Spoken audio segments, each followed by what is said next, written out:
નમસ્તે વિદ્યાર્થી મિત્રો, મારી યુટ્યુબ ચેનલમાં આપ સૌનું હાર્દિક સ્વાગત છે.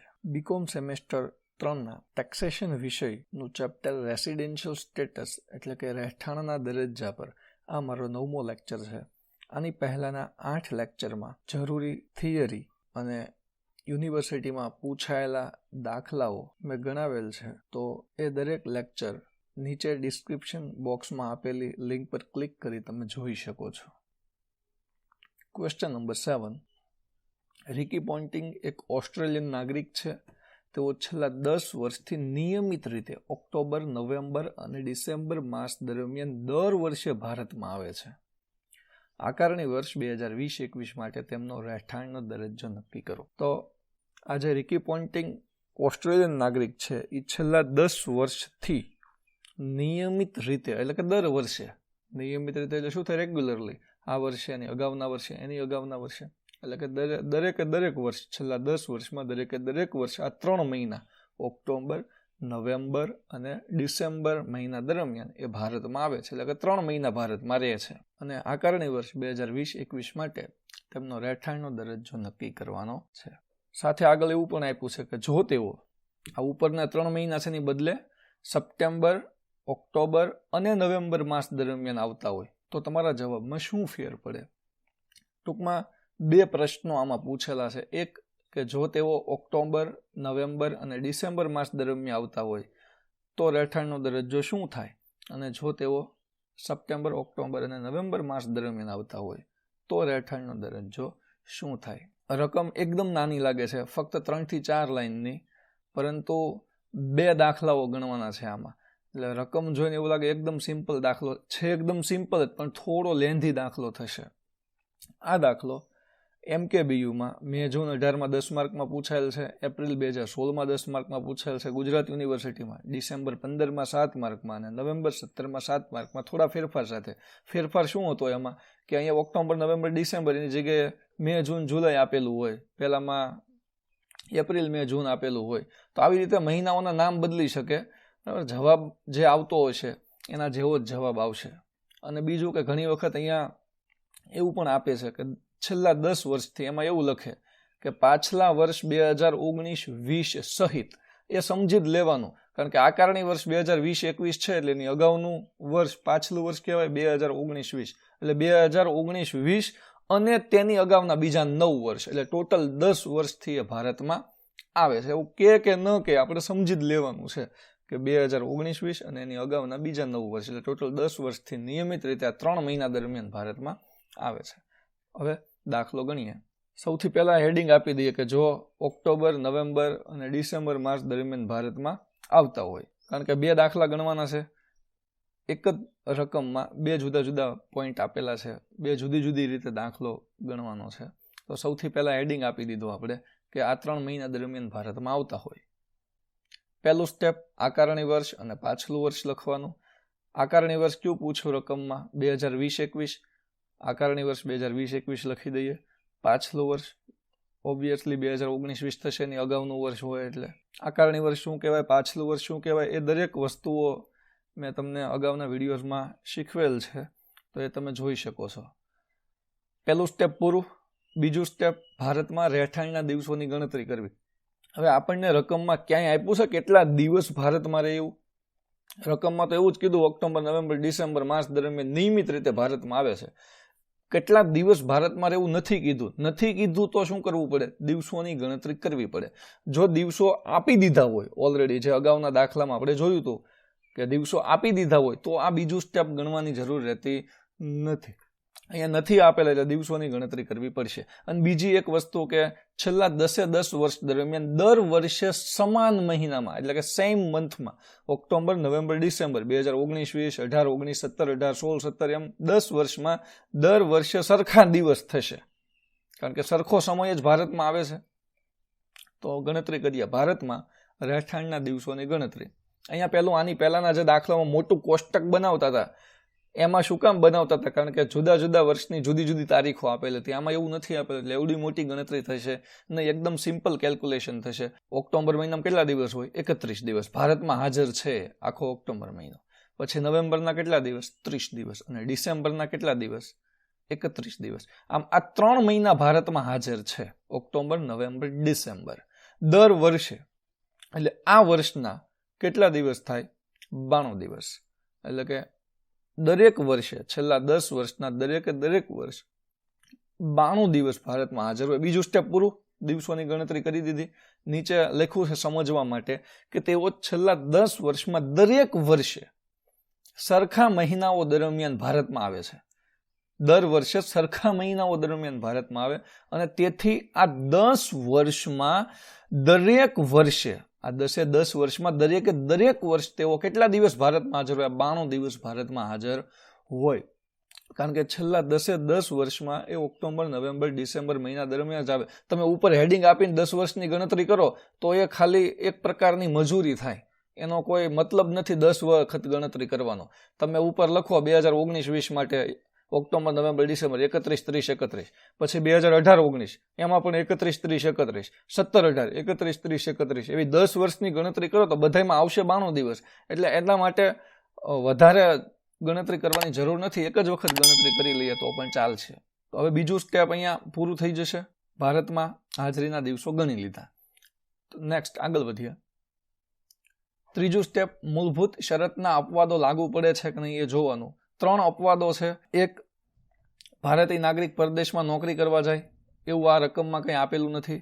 બીજો અપવાદ છે, ભારતીય વહાણ પર કામ કરનાર વ્યક્તિ ભારતની બહાર જાય, એ પણ આમાં કંઈ રકમમાં આપેલું નથી. ત્રીજો, ભારતીય નાગરિક અથવા તો મૂળ ભારતીય વંશજ કે જે પરદેશમાં વસવાટ કરતો હોય, પરદેશમાં વસવાટ કરનાર ભારતીય નાગરિક અથવા મૂળ ભારતીય વંશજ ભારતની મુલાકાતે આવે એવું પણ આમાં નથી. આ તો ઓસ્ટ્રેલિયન નાગરિક છે, ભારતીય નાગરિક નથી. એટલે અપવાદ ટૂંકમાં લાગુ પડતો નથી. અપવાદ વિશે તમારે ડિટેલમાં સમજ હોય તો અગાઉના લેક્ચર તમે જોઈ શકો છો. અહીંયા આપણે ડીપમાં નથી જતા કારણ કે અગાઉના ઘણા બધા દાખલાઓમાં આપણે સમજેલા છીએ. ટૂંકમાં આ દાખલામાં મૂળભૂત શરતનો અપવાદ લાગુ પડતો નથી.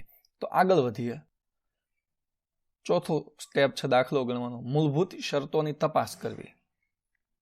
હેડિંગ લખીએ મૂળભૂત શરતોની તપાસ. કોષ્ટક બનાવીએ. 3 કોલમ બનશે. પહેલું જેમાં મૂળભૂત શરતો લખવાની છે, બીજું જેમાં એકચ્યુઅલ ખરેખર હાજરી કેટલી છે એ લખવાનું છે, અને ત્રીજું આ બંનેના આધારે પાલન થાય છે કે નહીં શરતનું એ લખવાનું છે.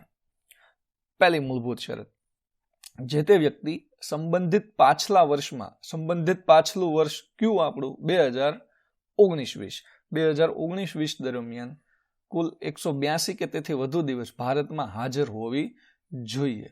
કુલ 182 કે તેથી વધુ દિવસ ભારતમાં હાજર હોવી જોઈએ એવી પહેલી શરત કે છે. ખરેખર કેટલી હાજરી છે? ખરેખર કેટલી હાજરી છે? 2019-20માં 92 દિવસ. 2019-20માં 92 છે, એની અગાઉના વર્ષમાં 92 દિવસ છે. હમણાં ગણતરી કરી તો પાછલા વર્ષમાં શરત એવું કહે છે કે 182 તેથી વધુ દિવસ હાજરી હોવી જોઈએ. 182 કરતા ઓછી હાજરી છે, 92 દિવસ છે, એટલે શરતનું પાલન થાય ન થાય. એટલે ત્રીજા કોલમમાં લખીએ ના, પાલન થતું નથી. બીજી મૂળભૂત શરત, જે તે વ્યક્તિ સંબંધિત પાછલા વર્ષમાં કુલ 60 કે તેથી વધુ દિવસ, પાછલું વર્ષ એટલે 2019-20માં 60 કે તેથી વધુ દિવસ તથા તેની અગાઉના પાછલું વર્ષ કયું 2019-20ની અગાઉના 4 વર્ષ દરમિયાન કુલ 365 કે તેથી વધુ દિવસ ભારતમાં હાજર હોવી જોઈએ. એટલે કે બીજી મૂળભૂત શરતમાં 2 જુદી જુદી બાબત તપાસવાની છે. તો પહેલું ચેક કરીએ કે પાછલા વર્ષમાં 60 કે તેથી વધુ દિવસ છે. પાછલું વર્ષ કયું 2019-20, 60 કે તેથી વધુ દિવસ છે, હા 92 દિવસ છે. એટલે પહેલી બાબત જે તપાસવાની છે એ પાલન થાય છે, 60 કરતા વધારે છે. એની અગાઉના 4 વર્ષ, પાછલા વર્ષની અગાઉના 4 વર્ષ, 19-20 પાછલું વર્ષ, તો એની અગાઉના 4 વર્ષ ક્યાં થશે? 2018-19 92 દિવસ જ છે, 2017-18 92 દિવસ છે, 2016-17 92 દિવસ છે, 2015-16 92 દિવસ છે. શું કામ? કારણ કે અગાઉના 10 વર્ષમાં 92 દિવસ જ છે, એટલે 4 વર્ષમાં કેટલા? 92 દિવસ થશે. તો કુલ કેટલા થાય? 368 દિવસ થાય. પાછલા વર્ષની અગાઉના 4 વર્ષના કુલ 368 દિવસ થશે. હવે બંને ભાગ, બીજી મૂળભૂત શરતના બંને ભાગનું પાલન થાય તો જ બીજી મૂળભૂત શરતનું પાલન થાય, એ આપને ખ્યાલ જ છે. પહેલો ભાગ 60 થી વધુ છે, હા 92 દિવસ છે. બીજો ભાગ 365 કે તેથી વધુ છે, હા 368 છે. એટલે કે બંને ભાગનું પાલન થાય. બંને ભાગનું પાલન થાય એટલે બીજી મૂળભૂત શરતનું પાલન થયું ગણાય. તો અહીંયા એક એવી કન્ડિશન ઊભી થઈ કે જેમાં પહેલી મૂળભૂત શરતનું પાલન નથી થતું, બીજી મૂળભૂત શરતનું પાલન થાય. આના આધારે આપણે જવાબ આપવો પડશે કે આ વ્યક્તિ રહીશ છે કે નહીં. કારણ કે મૂળભૂત શરત શા માટે આપણે તપાસીએ? વ્યક્તિ રહીશ છે કે બિન રહીશ છે એ નક્કી કરવા માટે. તો આપણી પાસે ટોટલ 4 કન્ડિશન છે. બંને મૂળભૂત શરતનું પાલન થાય, પહેલી મૂળભૂત શરતનું પાલન થાય, બીજીનું ન થાય, પહેલીનું ન થાય, બીજીનું પાલન થાય, અથવા બેમાંથી એકનું પાલન ન થાય. એવી ટોટલ 4 કન્ડિશન છે. આ 4 કન્ડિશનના આધારે જવાબ આપવાનો કે રહીશ છે કે બિન રહીશ છે. પહેલા 3 સંજોગો એટલે કે ઓછામાં ઓછી એક મૂળભૂત શરતનું પાલન થાય તો રહીશ કહેવાય, બેમાંથી એકેય મૂળભૂત શરતનું પાલન ન થાય તો બિન રહીશ કહેવાય. હવે અહીંયા આપણને કયો સંજોગ લાગુ પડે છે? ત્રીજો સંજોગ. અહીંયા કયો સંજોગ લાગુ પડે છે? આ ત્રીજો સંજોગ. પહેલી મૂળભૂત શરતનું પાલન નથી થતું, બીજી મૂળભૂત શરતનું પાલન થાય એટલે કે આ વ્યક્તિ રહીશ કહેવાય કે બિન રહીશ? રહીશ કહેવાય. આ 4 સંજોગો એ પણ આપણને યાદ હોવા જોઈએ. તો હવે આ વ્યક્તિ રહીશ છે એ નક્કી કર્યું. જો રહીશ હોય તો વધારાની શરતોની તપાસ કરવાની. રહીશ છે હા, તો વધારાની શરતની તપાસ કરવી પડશે. જો રહીશ ન હોત તો પ્રશ્ન જ નહોતો, તો વધારાની શરતની તપાસ કરવાની જરૂર નહોતી. પણ રહીશ છે એટલે વધારાની શરતોની તપાસ કરવી પડશે. એટલે નીચે આપણે લખશું કે આ રિકી પોઇન્ટિંગ છે એ બીજી મૂળભૂત શરતનું પાલન કરે છે, તેથી એ રહીશ ગણાય. રહીશ ગણાય ત્યાં સુધી બરાબર. પણ હવે શું કરવાનું છે? હવે એ સામાન્ય રહીશ છે કે નથી એ નક્કી કરવા માટે વધારાની શરતોની તપાસ કરવામાં આવશે. અને બીજું મિત્રો, પાછલા વર્ષની અગાઉના 4 વર્ષમાં દરેક વર્ષે દિવસો સરખા છે. તમારે આવી રીતે દરેક વર્ષ ન લખવા હોય તો આ દાખલા પૂરતો તમે લખી શકો કાઉન્સમાં કે 92 ગુણ્યા 4 વર્ષ, 92 દિવસ ગુણ્યા 4 વર્ષ એટલે 368 દિવસ. આ રીતે સરખા દિવસ છે એટલે કરી શકીએ. બાકી બધા દાખલાઓમાં દરેક વર્ષે જુદા જુદા દિવસ હોય એટલે આપણે ટોટલ જ કરવો પડે. એટલે મેં આમાં ટોટલ જ કર્યો છે એટલા માટે કે આ એક મેથડ આપણે દરેક દાખલાઓમાં સેમ કરી રહ્યા છીએ. નહીંતર તમે થોડું ટૂંકમાં લખી શકો. તમે આ 3-4 લાઈન લખી એની જગ્યાએ 2 લાઈનમાં લખી શકાય કે 92 દિવસ ગુણ્યા 4 વર્ષ બરાબર 368 દિવસ. એ રીતે પણ તમે આ દાખલામાં લખી શકો છો. હવે તપાસ કરીએ વધારાની શરતોની. વધારાની શરતોની તપાસ. એમાં પણ કોષ્ટક બનાવીશું. 3 કોલમ. પહેલા કોલમમાં લખશું વધારાની શરતો, બીજા કોલમમાં એ રહીશ છે કે હાજરી એની એકચ્યુઅલ વિગત લખશું, ત્રીજા કોલમમાં પાલન થાય કે નથી થતું એ લખશું. પહેલી વધારાની શરત, જે તે વ્યક્તિ સંબંધિત પાછલા વર્ષની અગાઉના 10 વર્ષમાંથી ઓછામાં ઓછા 2 વર્ષ માટે ભારતમાં રહીશ હોવી જોઈએ. પાછલા વર્ષની અગાઉના 10 વર્ષમાંથી 2 વર્ષ માટે ભારતમાં શું હોવી જોઈએ? રહીશ હોવી જોઈએ. એટલે ખાસ ધ્યાન રાખશું, અહીંયા હાજરી નથી લખવાની. એટલે કે 365 ને બીજા 365 એમ કરીને ભારતની હાજરી નથી તપાસવાની. પહેલી વધારાની શરતમાં રહીશ છે કે બિન રહીશ એ તપાસવાનું છે. તો હવે રહીશ છે કે બિન રહીશ એ તપાસવા માટે શું કરવું પડે? મૂળભૂત શરતોની તપાસ કરવી પડે. તો એ તપાસીએ. સૌથી પહેલા પાછલું વર્ષ 2019-20 અને એ બેઝ બનાવવા માટે, આધાર બનાવવા માટે મેં લખ્યું છે. કારણ કે એની અગાઉના 10 વર્ષ લખવાના છે. તો એની અગાઉના 10 વર્ષ 2018-19 એમાં પણ 92 દિવસ, 17-18 92 દિવસ, 16-17 92 દિવસ, 15-16 92 દિવસ, 2014-15 92 દિવસ, 2013-14 92 દિવસ, 2012-13 92 દિવસ, 2011-12માં પણ 92 દિવસ, 2010-11માં પણ 92 દિવસ, 2009-10માં નથી. શું કામ? કારણ કે ટોટલ 10 વર્ષ છે. એક આપણું પાછલું વર્ષ આવી ગયું અને એક એની અગાઉના 9 વર્ષ, એટલે ટોટલ 10 વર્ષ થઈ ગયા. 10 વર્ષમાં 92 દિવસે ભારતમાં હાજર છે. એની પછી આ 9-10 છે, આમ જોવો તો 11મું વર્ષ થશે. પાછલા વર્ષની અગાઉનું 10મું વર્ષ, પણ અહીંયા તો પાછલું વર્ષ ગણાય છે. એટલે ટોટલ 10 વર્ષ ભારતમાં આવે છે. 2009-10. જો કે એની જરૂર પણ કંઈ નહીં પડે. શું કામ? કારણ કે જેવું 2019માં જવાબ આવતો હોય રહીશ કે બિન રહીશનો, એ જ 2018-19માં આવશે, એ જ 2017-18માં આવશે, એ જ 2016-17માં આવશે, એ જ 2015-16માં આવશે.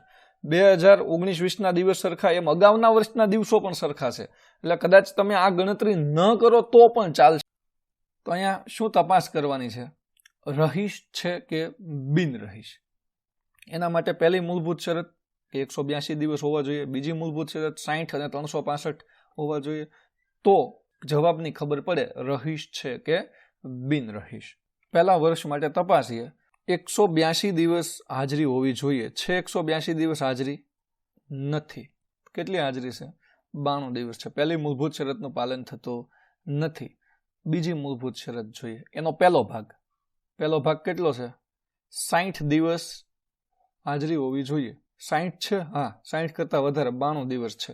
એટલે પહેલા પાર્ટનું પાલન થાય છે. બીજો પાર્ટ કેટલો? કે એમાં 365 અગાઉના 4 વર્ષમાં 365 દિવસ હાજરી હોવી જોઈએ. એટલે આ 2018-19 ની આપણે તપાસ કરીએ છીએ તો એની અગાઉના 4 વર્ષમાં 365 દિવસ હાજરી હોવી જોઈએ. આ અગાઉના 4 વર્ષ થશે, એના 365 દિવસ હાજરી હોવી જોઈએ. કેટલી છે? 92 4 વખત કરો અથવા 92 × 4 કરો, 368 દિવસ છે. એટલે 365 કરતા પણ વધારે છે. હા, એટલે બીજા પાર્ટનું પણ પાલન થાય. તો બંને પાર્ટનું પાલન થાય એટલે બીજી મૂળભૂત શરતનું પાલન થયું કહેવાય. તો હવે અહીંયા ફરીવાર સંજોગ ઊભો થાય. પહેલી શરતનું પાલન ન થાય, બીજીનું પાલન થાય એટલે વ્યક્તિ શું ગણાય? રહીશ ગણાય. આવું 2019-20માં પણ આવ્યું હતું, રહીશ ગણાય એવું. હવે 2017-18 માટે તપાસ કરીએ. પહેલી મૂળભૂત શરત 182 દિવસ છે, 182 દિવસ નથી. એટલે પહેલી મૂળભૂત શરતનું પાલન નથી થતું. બીજી મૂળભૂત શરત જોઈએ. પહેલો પાર્ટ 60 દિવસ છે. હા, 60 કરતા વધારે 92 દિવસ છે. પછી બીજો પાર્ટ, બીજી મૂળભૂત શરતનો બીજો પાર્ટ જોઈએ. અગાઉના 4 વર્ષ એટલે કે 2017-18 ની ગણતરી કરીએ છીએ તો એની અગાઉના 4 વર્ષ જેમ અહીંયા એરો કરેલ છે એમાં પણ કેટલા થશે? 368. એટલે 365 કરતા તો વધારે જ છે. એટલે બીજો પાર્ટમાં પણ હા થશે. તો બંને પાર્ટનું પાલન થાય એટલે બીજી મૂળભૂત શરતનું પાલન થયું ગણાશે. તો અહીંયા પહેલી મૂળભૂત શરતનું પાલન ન થાય, બીજીનું પાલન થાય તો જવાબ શું આવે? રહીશ આવે. આવું દરેક વર્ષમાં આવું જ થશે. પછી 2016-17 ની ગણતરી કરીએ. 2016-17માં પહેલી મૂળભૂત શરત 182 દિવસ છે, 182 દિવસ હાજરી હોવી જોઈએ. નથી, 92 દિવસ છે. એટલે કે પહેલી મૂળભૂત શરતનું પાલન થાય નહીં. બીજી મૂળભૂત શરત 60 દિવસ છે. હા, 92 છે, 60 કરતા વધારે છે. એટલે પહેલા પાર્ટનું પાલન થઈ જશે. બીજો પાર્ટ એની અગાઉના 4 વર્ષ, 2016-17 ની અગાઉના 4 વર્ષ, એમાં પણ 368 જ થશે. તો બીજા પાર્ટમાં પણ પાલન થશે. તો બંને પાર્ટનું પાલન થાય મૂળભૂત શરત નંબર 2માં તો એ બીજી મૂળભૂત શરતનું પાલન થઈ ગયું ગણાય. એટલે અહીંયા પણ શું આવશે? રહીશ. બસ હવે અટકી જવાનું. 2 કરતા વધારે આવી જાય પછી અટકી જવાનું. કારણ કે એમાં આપણે સ્પષ્ટ નથી લખવાના 4 વર્ષ રહીશ છે, 5 વર્ષ રહીશ છે. 2 થી વધારે છે, બસ એટલું ઇનફ છે. એટલે ગણતરી કરવાની જરૂર નથી. અને હું તો એવું કહું છું બિલકુલ આ ગણતરી કરવાની જરૂર જ નથી. શું કામ? કારણ કે દરેક વર્ષે સરખા દિવસ છે. એટલે જે જવાબ 2019-20 માટે તમે ગણતરી કરીને લાવ્યા હતા બીજી મૂળભૂત શરતમાં, પહેલી મૂળભૂત શરત, આ બંનેના આધારે એ જ જવાબો 18-19માં આવે, એ જ જવાબ 17-18માં આવે, એ જ જવાબ 16-17માં આવે. એટલા માટે આપણને ડાયરેક્ટ પણ ખ્યાલ આવી શકે કે અહીંયા 2 કરતા વધારે વર્ષ રહીશ ગણાશે. તો તમે આ ગણતરી કરો તો પણ ચાલશે અને ગણતરી ન કરો તો પણ ચાલશે. જો ગણતરી કરો તો બસ 3 વર્ષે અટકી જવાનું. 2 વર્ષથી વધારે રહીશ આવી ગયા એટલે હવે વધારે આગળ ગણતરી કરવાની જરૂર નથી. હજી પણ રહીશ આવી શકે છે વધારે, પણ આપણે ત્યાં લખવાનું શું થશે એ જોઈએ. અહીંયા લખવાનું શું? પાછલા વર્ષની અગાઉના 10 વર્ષમાં રહીશ બરાબર 2 વર્ષથી વધારે. હવે 3 વર્ષની ગણતરી કરો કે 4 વર્ષની કરો, 5 વર્ષની કરો, શું ફેર પડે? 2 વર્ષથી વધારે આવી ગયા એટલે અહીંયા ઇનફ છે. એનાથી વધારે આગળ ત્યાં ગણતરી કરવાની જરૂર નથી. તો હવે 10 વર્ષમાંથી ઓછામાં ઓછા 2 વર્ષ માટે રહીશ હોવી જોઈએ. એટલે કે 2 અથવા 2 થી વધારે વર્ષ રહીશ હોવી જોઈએ. છે? હા, 2 વર્ષથી વધારે રહીશ છે. પહેલી વધારાની શરતનું પાલન થાય છે. આગળ બીજી વધારાની શરત જોઈએ. જે તે વ્યક્તિ સંબંધિત પાછલા વર્ષની અગાઉના 7 વર્ષ દરમિયાન કુલ 730 કે તેથી વધુ દિવસ ભારતમાં હાજર હોવી જોઈએ. તો અહીંયા હાજરી તપાસવાની છે પાછલા વર્ષની અગાઉના 7 વર્ષની. પાછલું વર્ષ આપણું 2019-20, એની અગાઉના 7 વર્ષ 18-19માં 92 દિવસ, 17-18માં 92 દિવસ, 16-17ના 92 દિવસ, 15-16ના પણ 92 દિવસ, 14-15ના પણ 92 દિવસ, 13-14ના પણ 92 દિવસ અને 12-13ના પણ 92 દિવસ. એટલે ટોટલ કેટલો થશે? 644 દિવસ થશે. અને તમારે વધારે લાઈનો ન લખવી હોય તો આ દાખલા પૂરતું તમે લખી શકો કે 92 દિવસ ગુણ્યા 7 વર્ષ બરાબર 644 દિવસ. સરખા દિવસ છે એટલા માટે તમે લખી શકો કે 92 દિવસ ગુણ્યા 7 વર્ષ બરાબર 644 દિવસ. એના કરતાં બેટર છે કે આપણે દરેક દાખલાની જે મેથડ ફોલો કરી રહ્યા છીએ, વર્ષ લખવા પડે, 2-3 લાઈન વધારે લખવી પડે, પણ ભૂલ થવાની શક્યતા ઓછી થઈ જાય. તો 730 દિવસ હોવા જોઈએ. છે? ના, 730 અથવા એનાથી વધારે હોવા જોઈએ. નથી, એનાથી ઓછા. એટલે બીજી વધારાની શરતનું પાલન થાય નહીં. હવે અહીંયા એક સંજોગ ઊભો થયો, પહેલી વધારાની શરતનું પાલન થાય, બીજી વધારાની શરતનું પાલન ન થાય. આપણી પાસે ટોટલ 4 સંજોગો છે. બંને વધારાની શરતનું પાલન થાય, પહેલીનું થાય, બીજીનું ન થાય, પહેલીનું ન થાય, બીજીનું થાય, અને બેમાંથી એકયનું ન થાય. તો આ 4 સંજોગોમાં જવાબ શું આવે એ જોઈએ. પહેલો સંજોગ, બંને વધારાની શરતનું પાલન થાય તો સામાન્ય રહીશ ગણાય, અને બાકીના 3 સંજોગોમાં સામાન્ય રહીશ ગણાય નહીં. તો કયો સંજોગ અહીંયા લાગુ પડે છે? પહેલી વધારાની શરતનું પાલન થાય, બીજી વધારાની શરતનું પાલન ન થાય, એટલે કે અહીંયા સામાન્ય રહીશ નહીં એવો જવાબ આવશે. આ 4 સંજોગો તમને ખાસ યાદ હોવા જોઈએ. હવે શું કરશું? જવાબ લખવાનો. જવાબમાં શું લખવાનું? રહેઠાણનો દરજ્જો લખવાનો, કે આ વ્યક્તિનો રહેઠાણનો દરજ્જો શું છે એવો જવાબ લખવાનો છે. નીચે રિકી પોન્ટિંગ, વધારાની બંને શરતોનું પાલન ન કરતા હોવાથી આકારણી વર્ષ 2020-21માં ભારતમાં તેમનો રહેઠાણનો દરજ્જો રહીશ પરંતુ સામાન્ય રહીશ નહીં ગણાય. અહીંયા શું કામ બંને શરતોનું પાલન ન કરતા હોવાથી લખ્યું? કારણ કે બંને શરતનું પાલન કરવું જરૂરી છે. અથવા તમે એવું પણ લખી શકો કે રિકી પોન્ટિંગ વધારાની બીજી શરતનું પાલન ન કરતા હોવાથી, એમ પણ લખી શકો. તમે એવી રીતે પણ લખી શકો કે બંને વધારાની શરતોનું પાલન કરવું જરૂરી છે, પરંતુ તેમાંથી એક વધારાની શરતનું પાલન નથી કરતા, એટલા માટે એમનો રહેઠાણનો દરજ્જો આકારણી વર્ષ 2020-21માં રહીશ પરંતુ સામાન્ય રહીશ નહીં ગણાય. એટલે તમે તમારા શબ્દોમાં પણ જવાબ લખી શકો છો. ગણતરીના માર્ક છે. અને બાકી આ જે મેઇન જવાબ લખ્યો છે રહીશ પરંતુ સામાન્ય રહીશ નહીં, એના માર્ક છે. એકાદ શબ્દ તમે તમારી રીતે ચેન્જ કરીને લખો તો એના કોઈ માર્ક કપાશે નહીં. તો મિત્રો અહીંયા એક દાખલો પૂરો થયો. ઓક્ટોબર, નવેમ્બર, ડિસેમ્બરમાં ભારતમાં આવતા હોય તો રહેઠાણનો દરજ્જો શું થાય? એનો જવાબ આવ્યો રહીશ પરંતુ સામાન્ય રહીશ નહીં, એનો દરજ્જો ગણાશે. હવે બીજો પાર્ટ, જો સપ્ટેમ્બર, ઓક્ટોબર અને નવેમ્બર માસ દરમિયાન ભારતમાં આવતા હોય તો એનો રહેઠાણનો દરજ્જો શું થાય એની ગણતરી કરીએ. ટૂંકમાં એક જ રકમનો બીજો દાખલો, બીજો જવાબ.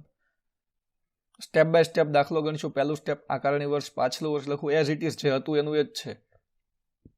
આકારણી વર્ષ 2020-21, પાછલું વર્ષ 2019-20. પહેલું સ્ટેપ પૂરું થઈ જશે. કારણ કે રકમમાં એવું નથી થયું બીજા કોઈ આકારણી વર્ષ માટે દાખલો ગણવાનો છે. એક જ આકારણી વર્ષ આપેલ છે.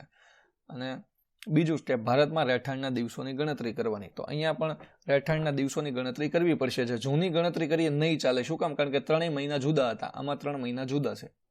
એટલે અહીંયા ગણતરી કરવી પડશે. ભારતમાં રહેઠાણના દિવસોની ગણતરી. કયા મહિનો છે? સપ્ટેમ્બર 30 દિવસ, ઓક્ટોબર 31 દિવસ અને નવેમ્બર 30 દિવસ. ટોટલ કરીએ આ 3 મહિનાનો કુલ 91 દિવસ. આ કુલ 91 દિવસ છે એ દરેક વર્ષમાં આવશે. શું કામ? કારણ કે એવું કીધું છે કે દર વર્ષે નિયમિત રીતે છેલ્લા 10 વર્ષથી ભારતમાં આવે છે. તો અહીંયા નીચે લખી દીધું છે કે તેઓ છેલ્લા 10 વર્ષમાં દરેક વર્ષે સરખા માસ, સરખા મહિના દરમિયાન ભારતમાં આવે. એટલે તેથી આ 10 વર્ષમાં, આ 10 એટલે કે છેલ્લા 10 વર્ષમાં તેઓ ભારતમાં 91 દિવસ હાજર છે એવું કહેવાય. દર કે 10 વર્ષમાં 2019-20માં 91 દિવસ, 18-19, 17-18, 16-17, 15-16 એવા 10 વર્ષ થાય. 10 વર્ષમાં દર વર્ષે 91 દિવસ ભારતમાં હાજર હોય. તો 2 સ્ટેપ અહીંયા પૂરા કર્યા. ભારતમાં રહેઠાણના દિવસોની ગણતરી કરી. હવે આગળ વધીએ. ત્રીજું સ્ટેપ, મૂળભૂત શરતના અપવાદો. તો અગાઉ પણ જોયું, અહીંયા અપવાદો કોઈ લાગુ પડતા નથી. ચોથું સ્ટેપ, મૂળભૂત શરતોની તપાસ કરીએ. મૂળભૂત શરતોની તપાસ, કોષ્ટક બનાવીએ જેમાં આગળ બનાવ્યું હતું એ જ રીતે. મૂળભૂત શરતો હાજરી, એનું પાલન થાય છે કે નહીં. પહેલી મૂળભૂત શરત, જે તે વ્યક્તિ સંબંધિત પાછલા વર્ષમાં કુલ 182 કે તેથી વધુ દિવસ ભારતમાં હાજર હોવી જોઈએ.